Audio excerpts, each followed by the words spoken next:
Ayat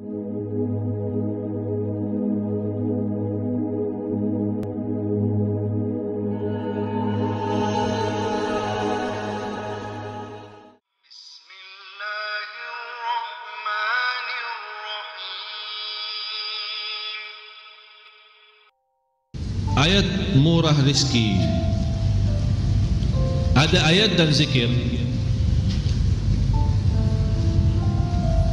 dan ayat itu ada dua-duanya di dalam surat Ali Imran, surah yang ketiga,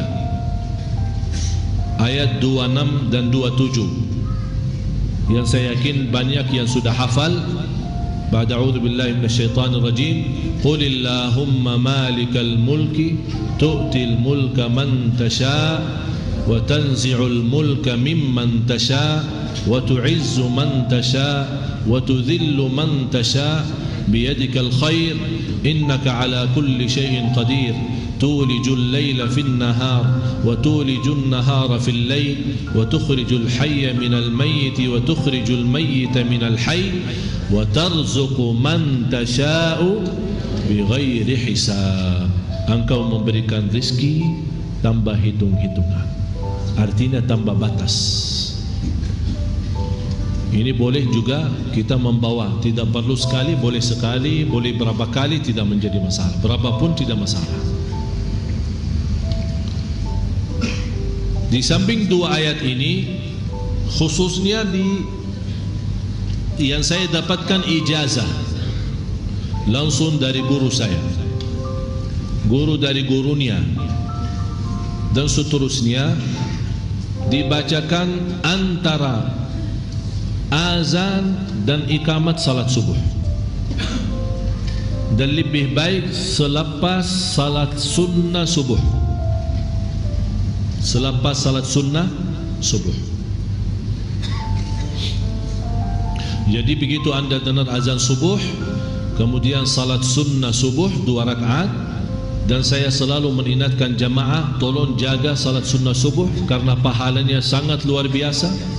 Dan Rasulullah tidak pernah tinggalkan 2 sunnah, walaupun Rasulullah sakit, tidak bisa salat berdiri atau kecapean atau apa saja, tidak pernah dia tinggalkan 2 sunnah. Sunnah witir, yang kedua sunnah subuh. Kalau di Indonesia dinamakan sunnah fajar atau salat fajar, sama aja. Sunnah subuh, salat fajar sama saja. Sesudah azan, sebelum salat subuhnya, salat 2 rakaat. Pahalanya lebih besar dari dunia dan segala isinya. Walaupun anda bangun kesiangan, habis waktu salat subuh, segera, tidak boleh ditunda. Biarpun anda bangun jam 8, karena ketiduran dari waktu salat subuh, bangun jam 8, wajib jam 8 salat subuhnya. Dan sebelum salat subuh, salat sunnahnya itu. Rasulullah sallallahu alaihi wasallam bersabda di hadis yang sahih yang diriwayatkan Imam Muslim dan lainnya, man nama an salatin, dengar ya, man nama an salatin aw nasiyaha falyusalliha mata dzakaraha la kaffarata laha illa dzalik. Barang siapa yang ketiduran, kata siapa ini? Kata Rasul. Barang siapa yang ketiduran dari waktu salat atau lupa laksanakan salat, bisa jadi kalau kita sibuk rapat atau sibuk jemput tamu, ya bisa lupa kan, masuk salat yang lain, ya Allah saya belum zuhur, padahal sudah azan asar. Apa jalan keluar ya Rasulullah, tolong kasih tahu. Barang siapa yang ketiduran dari waktu salat atau lupa tinggalin salat, falyusalliha, dibawakan kata fa artinya segera. Begitu anda bangun tidur atau ingat, falyusalliha, segera laksanakan. Berarti di sini kalau segera laksanakan tidak terhitung waktu, kapan saja. Tapi dalam segera, falyusalliha mata dzakaraha. Karena apa alasannya? Kenapa Rasul menyuruh? Karena tidak ada kafarah dalam dosa kita selain itu. Jadi tidak ada istilah kalau ketinggalan salat kita bayar sedekah sekian, Allah ampuni kita.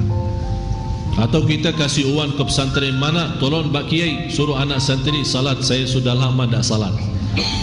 Tak bisa begitu. Tak ada main-main sama Allah bagi uang. Ya? Tapi kafarah ni, kalau masalah salat masa dulu, masa lalu, masa jahiliyah lah. Tahu Pak jahiliyah? Jahiliyah kan kita semua punya jahiliyah. Tapi alhamdulillah kalau jahiliyah saya di Masjid Nabawi. Tak ada jahiliyah. Sejak kecil saya di Masjid Nabawi.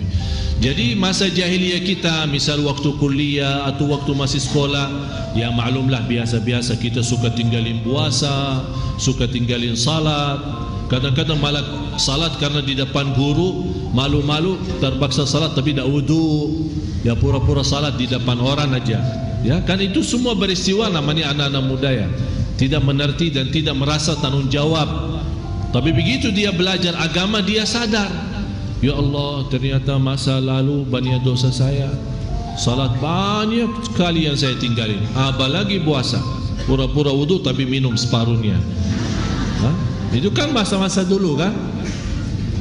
Ada orang bertanya, kok Syekh bagaimana bisa tahu, padahal saya alhamdulillah dah pernah seperti itu kan. Ya kan kita lihat ada lingkungan yang seperti itu. Apa jalan keluarnya? Tidak ada dalam Islam namanya ganti salat. Apalagi kalau masa-masa, kecuali saat hari ini ketinggalan satu atau lupa atau ketiduran, itu sudah ada hadisnya yang sahih. Tapi kalau masa lalu yang sudah sekian tahun lalu, pertama kita susah menghitungkan berapa jumlahnya dan berapa kali kita tinggali atau tahun berapa. Jadi kalau mau sebut nawaitu usalli zuhur tahun 1400, yang mana sih maksudnya? Tapi dengan taubat Rasulullah bersabda di hadis yang sahih, wat taubatu tajubbu ma qablaha.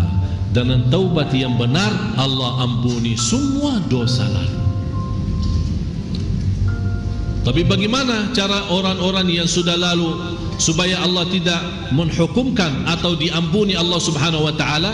Begitu Anda taubat, jaga salat 5 waktu, jangan sampai bocor lagi. Kalau begitu Anda tinggalin, akan Allah hisabkan 2 kali. Yang baru Anda tinggalin sama yang sudah lama.